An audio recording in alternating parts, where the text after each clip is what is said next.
Just like the Blessed Virgin Mary, how can we achieve the heavenly glory?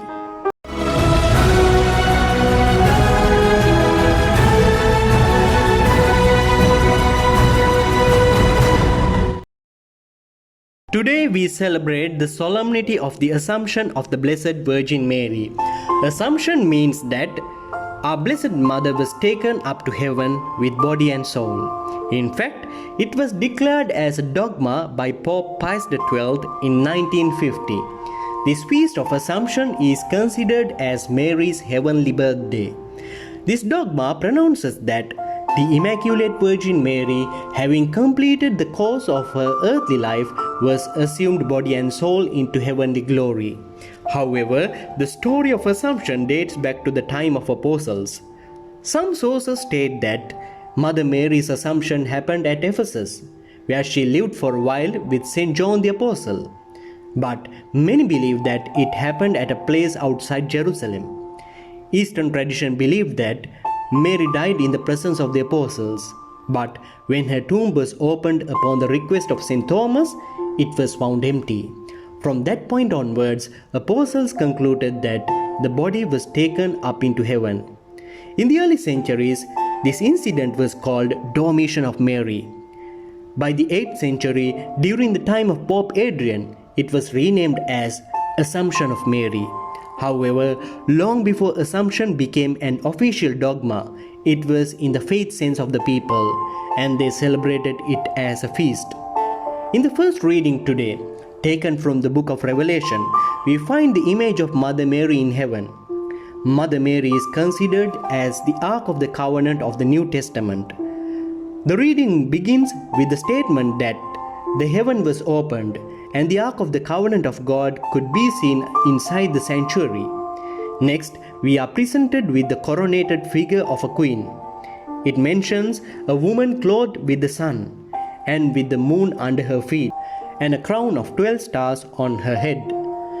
This queen is pregnant and she brings forth a child. Then immediately a battle breaks out because in this vision a dragon is there waiting to devour the child. Next, as soon as the child was born, he is taken up to God.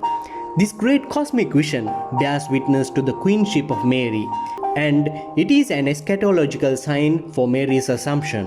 All these facts show that God Himself has recognized the greatness of Mary, and she was assumed into heaven, that He would not allow the body of Mary to be corrupted by decay on earth. So, what is the secret of the greatness of Mary? The way she achieved her heavenly glory is described in today's Gospel. St. Luke brings us the incident of visitation. Mother Mary, bearing the child Jesus in her womb, goes to the town in the hills of Judah to visit her cousin Elizabeth.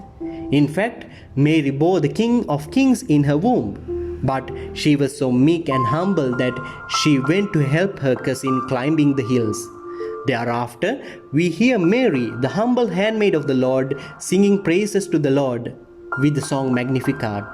As soon as she got to know that her elderly cousin was conceived a child, she felt that Elizabeth needs her assistance. That's why she hurried to the hill country. In her song of praise, the Magnificat, she praises the Lord, for He has looked upon her in her lowliness. For Lord has done great things to her, and He has lifted the downtrodden.